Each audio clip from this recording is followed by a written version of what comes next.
Welcome to our annual benefit virtual edition.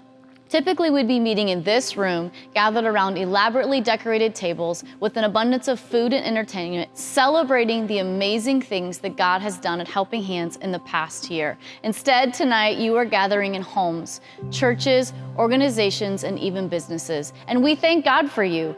Thank you for taking the time to attend this year's event. Although different, we look forward to an evening similar to the one we would have had held here. If you participated in our Benefit in a Box or paid attention to this year's theme, you will quickly pick up on a heart theme. Not only do I love hearts, but I love the Bible verse that it reminds me of. I think it fits perfectly with the type of year that we are having. John 16:33, I have told you these things so that in me you may have peace. In the world you will have trouble, but take heart, I have overcome the world. I don't know about you, but that brings me great comfort. And as we charge ahead into unknown territory, not only personally, but with Helping Hands as well, the depths of stories that are shared with us never ceases to shock or sadden me. And the way the world is going today, that only continues to be the same. However, we are resting in the hope that John 16:33 brings. One of the best parts about doing a virtual event is the ability to highlight many more people and aspects of Helping Hands. I thank God for the staff and the volunteers that He has brought to Helping Hands. Not only do we serve together, but we laugh and have fun. We do life with each other and those we serve. Relationships are the center of all that we do. Take a look. We view pregnancy, family, and community as a whole. We work with that unreached people group in our community, and we start by building a relationship with them. And that's really the one thing that those families want. We walk alongside them throughout the struggles that they face in life, whether that's an unplanned pregnancy, generational poverty, the cycles that they are constantly stuck in. We hope to intervene. We know that pregnancy doesn't just happen to the woman, it happens to the man, the family as a whole. We walk alongside these women and engage them in the services we offer here because it helps intervene in those cycles that they are constantly stuck in, whether that's generational poverty, situational prostitution, or fatherlessness. These are where our clients come from, and we meet them where they're at and build life with them and walk through the hardships of their struggles with them. The way we serve clients is by starting off and building a relationship with them. You have no idea how many men and women I encounter on a daily basis that are going with every single basic need of theirs unmet. It may be the woman that stood in front of you at the gas station, pregnant, buying a pack of cigarettes. It might be the family at Walmart in their PJs at 3 o'clock in the morning, using their food stamp card to buy milk and bread with a screaming toddler in their cart. These are the people that need that love and that support and that relationship the most. They struggle to trust. They are judged so easily. These are the men and women that we are serving day in and day out. And because of us, they get that little bit of bout of hope and that bout of Christ and that light in their lives. A lot of people believe we are based off the scope of pregnancy because we used to be called a pregnancy resource center and that we are a handout and just give women and families what they need. But actually, we engage women and families in our services and build transformational relationships with them to instill life change. A lot of people assume that our biggest need in general would be monetary donations or material assisted donations. We do serve clients by providing them with free material assistance through our earned assisted programs. However, that could be further from the truth. We actually have a huge need right now, and that biggest need is people. We need people like you and like myself to walk alongside these families that are struggling with their unplanned pregnancy and the decisions that bear on them because of that pregnancy. Life is not meant to be done alone, and that's the one thing Christ has desired from all of us is a relationship. So we need people like you, people like me, to build a relationship with these men and women and walk alongside them. We have, all different kinds of volunteers, and they're not always face-to-face. There are things that they do that, can be more operational as opposed to one-on-one with clients or with the client's children. They might come in and sort donated inventory, supplies and diapers for people, and they might, help us with events or a mass mailing or something like that. They definitely aren't always one-on-one with people, but they're always exposed. They always get to see what we're doing and why. And they like to be a part of that. They like to be a part of that team and that way of life, and they know what we do and they feel like they're making a difference. So either direction, whether they're feeling led to come in the door or whether they're feeling required, it always develops into the same sort of path for that volunteer, in that their eyes get opened and they are exposed to this world inside Helping Hands and what we do in that approach, and they are touched.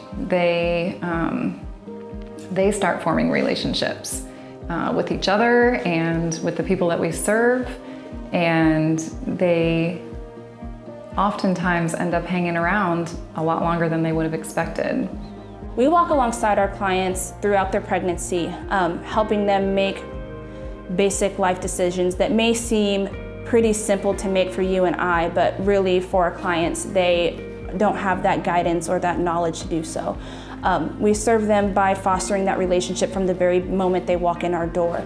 And because of that relationship being established with our clients, they trust us, they are willing to listen to what we have to say, and in return, that is where life change is instilled. And that is how we have always successfully been able to serve.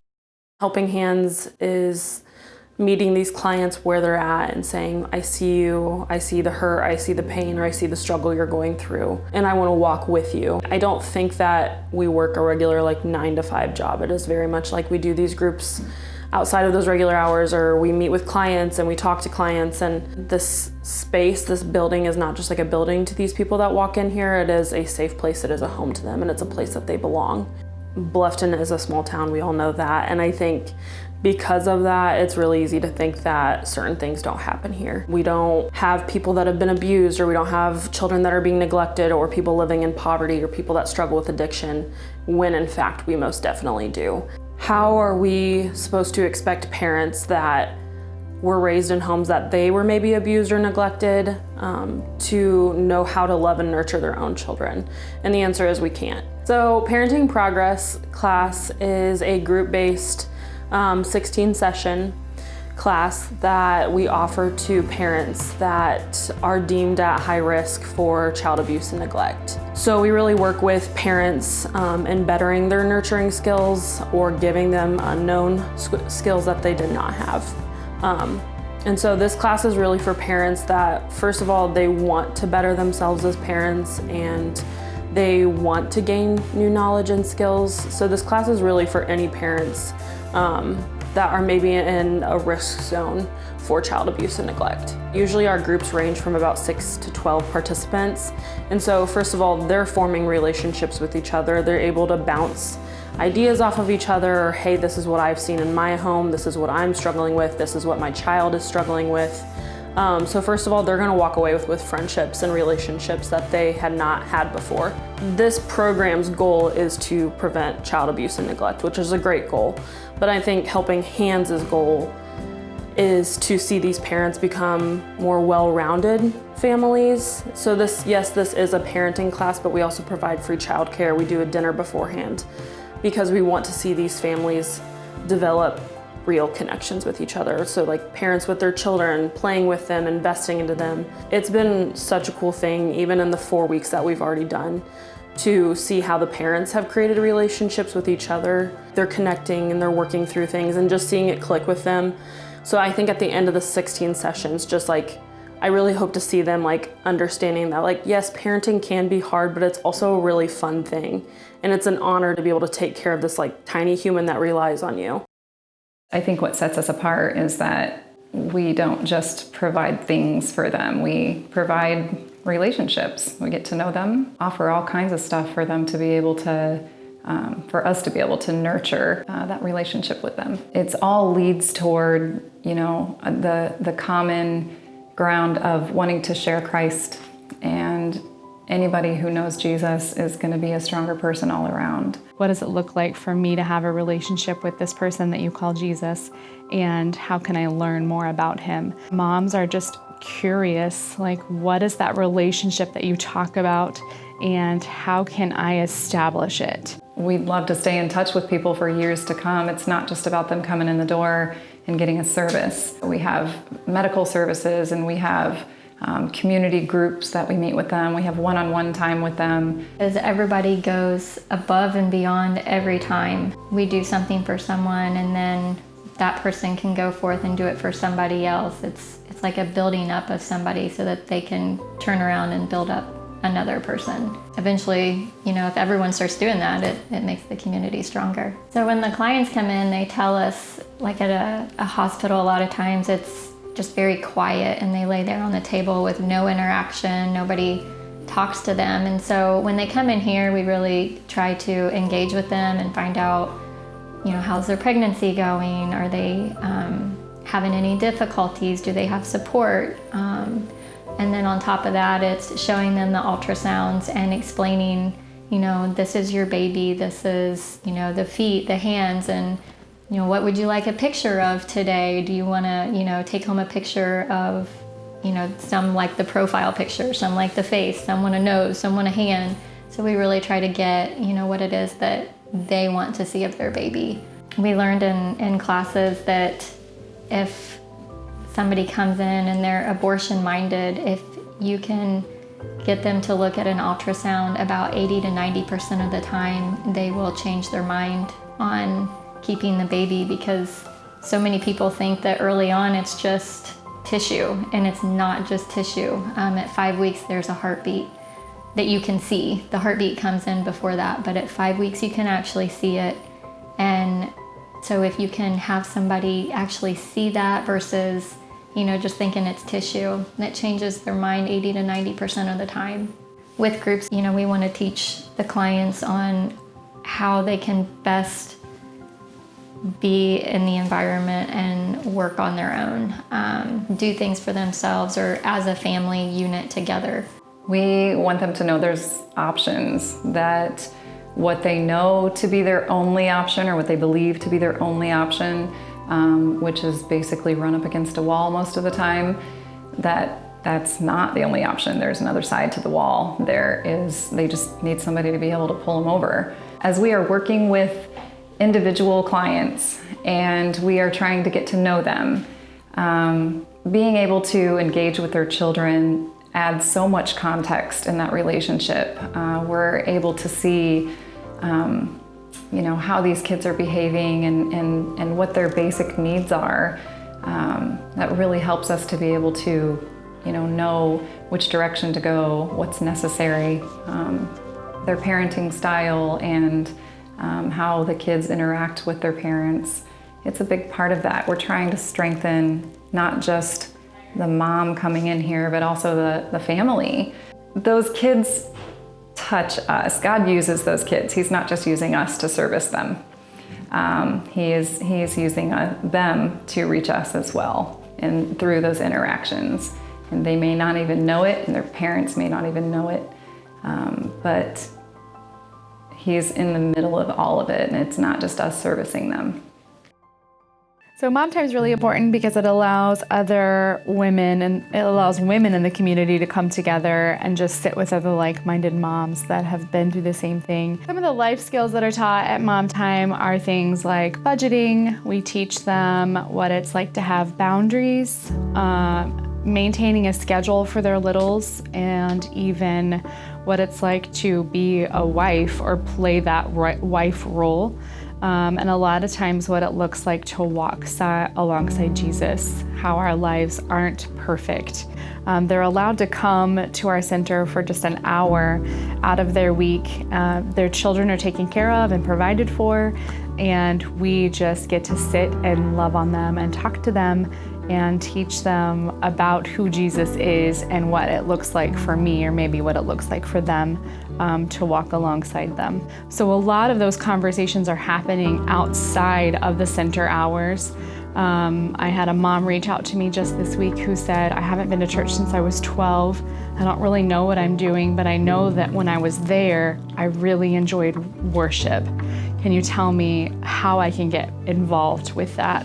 Or maybe somewhere where I can go.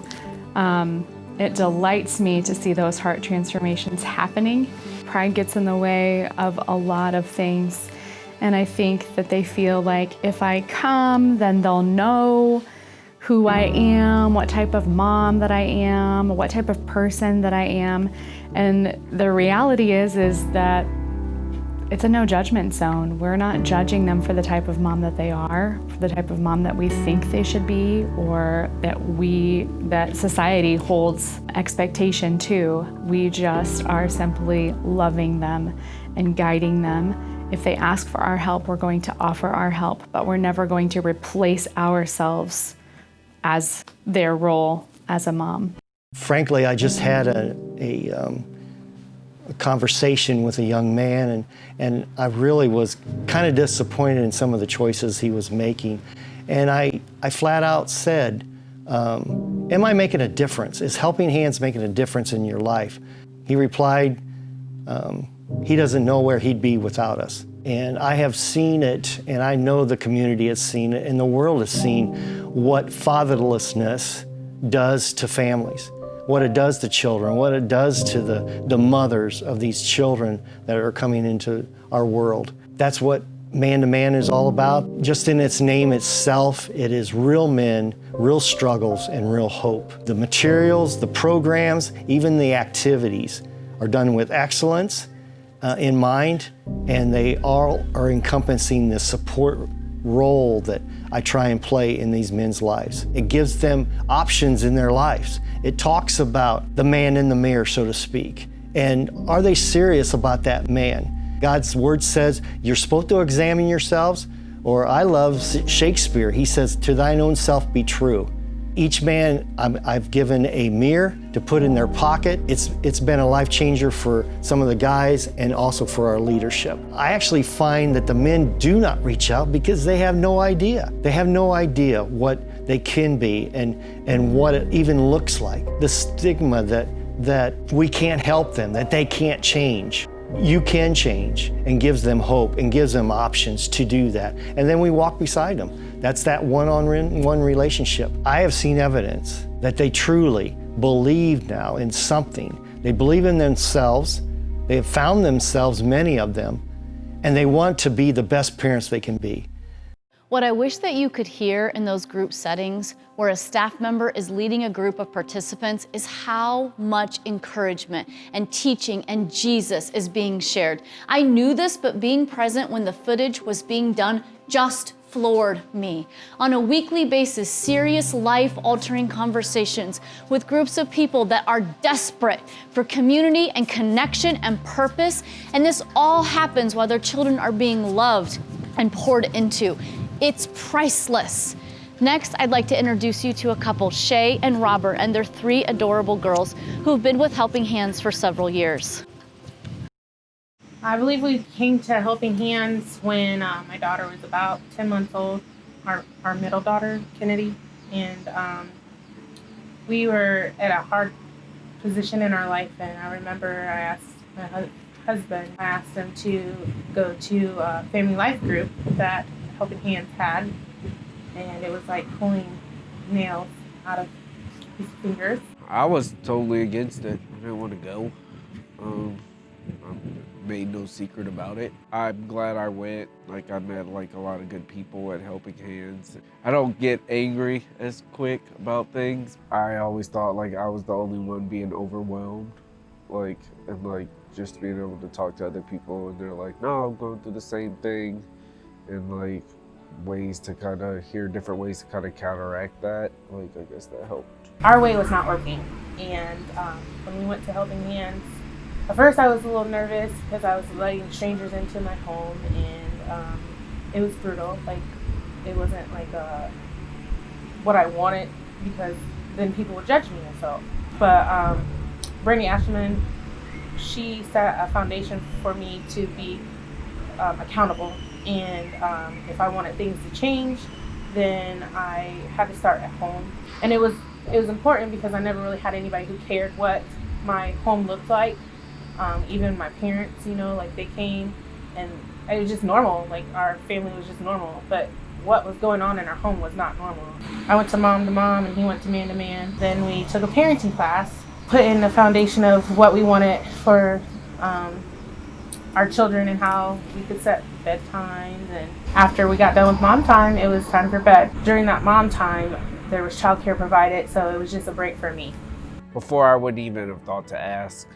I don't like people in my business, so I wouldn't have thought to ask like for help in any aspect of my life, really. And like I've become more of an open person coming to Helping Hands. I don't necessarily feel like I use every single like thing that was taught in the class, but I mean I guess it helps me look at raising my kids a different way than like I was raised. Some of the other resources that I used was when I was pregnant with my third daughter. They have free ultrasounds, and I went a lot, so I was able to get a lot of ultrasounds. Get points for diapers and pull-ups, and we go through those like running water. And that was kind of hard for me because I work, and I was like, I can't provide diapers for my daughter. And I remember the first time I met Brandy, I was in tears because we had took our children to the zoo. No, we took our children to the circus, and we lost a shoe. And I was so heartbroken because I couldn't provide to get another shoe for my daughter. So I was downstairs in the basement looking through their shoes, and Brandy was like, why are you crying? This is what we're here for. And I just let her know like I work and I provide. And my husband at the time was my boyfriend, he worked, and we couldn't make ends meet. And I was really embarrassed about it. And she just made me feel like this is why she's here, is to help people like us. I just think they just kind of get it, like as far as like not just like being a parent, but just like being a person. What I love about Shay and Robert's story is the longevity in which they've been a part of Helping Hands. Helping Hands has no time limit on services because you can't put a time limit on relationships. Their family has allowed us to be a part of their lives and to do life with them through many seasons. And we will continue that relationship as long as they desire. The faithfulness of our financial partners over the last 8 years has allowed Helping Hands to provide this type of excellent care to families like Shay and Robert. To conclude tonight's program, I'd like to share a story with you. Although I have complete permission to share this story, it is not an easy one to do. I want you to think about a 9-year-old little girl in your life. Maybe it's your daughter or your neighbor or your granddaughter, or maybe even your niece. Struggling to come up with one? Here is a picture of my 9-year-old niece, Grace. Cute, right? Innocent and independent all at the same time, full of life with a side of sweetness and sass. You get the picture. Her favorite things are making crafts, her 2 pets, and talking to her friends on the playground where she lives. She loves Jesus and is concerned for those who don't know him. The once little girl in my story, Lindsay, hasn't lived the same life as my niece. No, her life has been far different. To start, Lindsay wasn't supposed to be born. Her father beat her mother on several occasions in attempts to get her mother to miscarry. It didn't work. Lindsay was supposed to be a boy, so when she came out a girl, it took a week to name her. Lindsay's first 9 years of her life were filled with watching her enraged father beat her mother senseless and her mother prostitute herself out for drug money behind her father's back. She was left alone most of the time to clean and cook and take care of her baby brother. She laughs in our interview and says that she could cook cereal and could almost get mac and cheese right. The final straw that ended that relationship was her father, who took a pistol to her mother's head and cracked it so severely that she had major complications. At age 9, Lindsay was left with the decision for which parent to choose from. Having seen the way that her father beat her mother, she chose her mother. So her and her mother and her father, and what she calls her stepdad, moved into a trailer. Here, at age 9, while her mother was at a bar, Lindsay was raped by one of her mother's friends. She recounts the details of the interview. The details far too personal for me to share, but the absolute horror that crosses her face while telling me rips my heart out. She would carry that secret for 9 more years before telling anyone. Not long after, Lindsay's mother follows the stepdad to another state, dropping them in the middle of a completely new location with absolutely no money or resources. The 3 of them spend time in a homeless shelter until the mother gets them kicked out. After that, they live under a bridge for 2 weeks. Lindsay recounts that she did not remember eating very much food during that time. The stepdad finally finds day-to-day work, allowing them to stay in a motel on a consistent basis. But it's not enough to feed her mother's drug addiction. She begins selling Lindsay, age 11, to men for money because they will pay more for children. 54 times. In a span of a few short months, before they are able to move again, at the age of 11, Lindsay was raped 54 times by grown men for money in the United States of America. I stopped her in this part of the interview, outraged, questioning, why didn't she tell someone, alert someone, like something? And her response, I had no one. They moved yet again, and Lindsay goes on to tell me that after that, she started hiding behind goth clothes, seeking the attention of boys at school, and anything to be away from her mother and her alcoholic stepdad. At 13 and in middle school, her stepdad found out she didn't complete a school project, and as a punishment, she was locked in a closet for 2 weeks with very little food. She happened to be let out and was offered food by a different family member. When her stepfather found out, he kicked her in the stomach with a steel-toe boot for admitting she was hungry. As a result, the Department of Child Services became involved, and Lindsay was taken to her father's to live with him and her younger brother. Lindsay would spend the next 3 years living what her mother lived.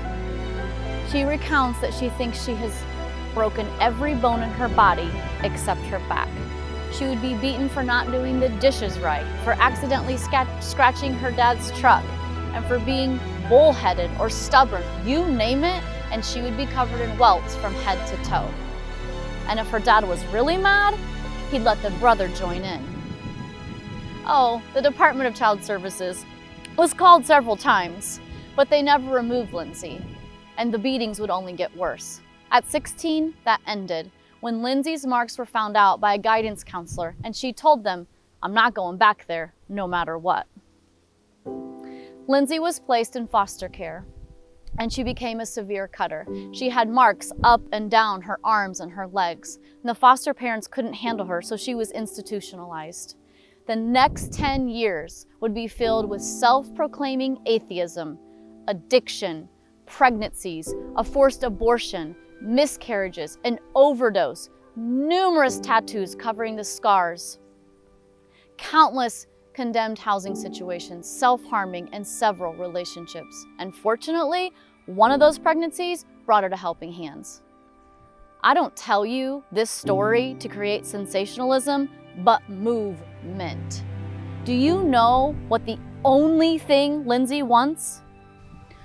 A friend. A friend, a person she can call and take a walk with. She endures all of those horrific things, and the only thing she wants is a friend. The request seems ludicrous in light of what she's endured.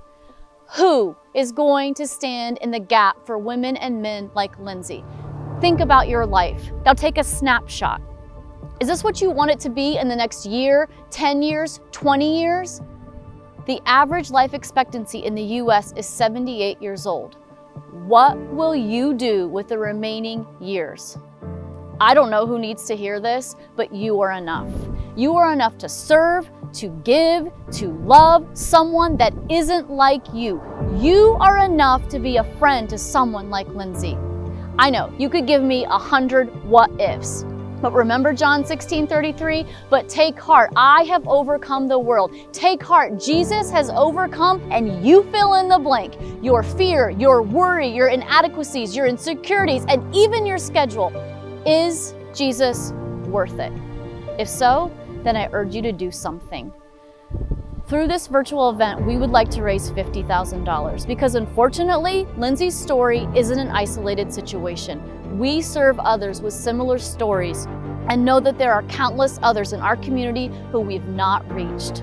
On average, the operational cost to serve someone like Lindsay and her family is $1,200 for an entire year. Our need is far greater, but it's a place to start. At the end of our interview, I asked Lindsay, why should people support Helping Hands? And this is what she said, and I quote, "There are people like me that need somewhere to go. You are a group of people that they can finally trust when they haven't been able to trust anyone before. You do so much more than helping people with items. You help people and you care about them when no one else has. And there's nothing in it for you. Helping Hands is making a difference in lives that have nothing or have never had anything to begin with.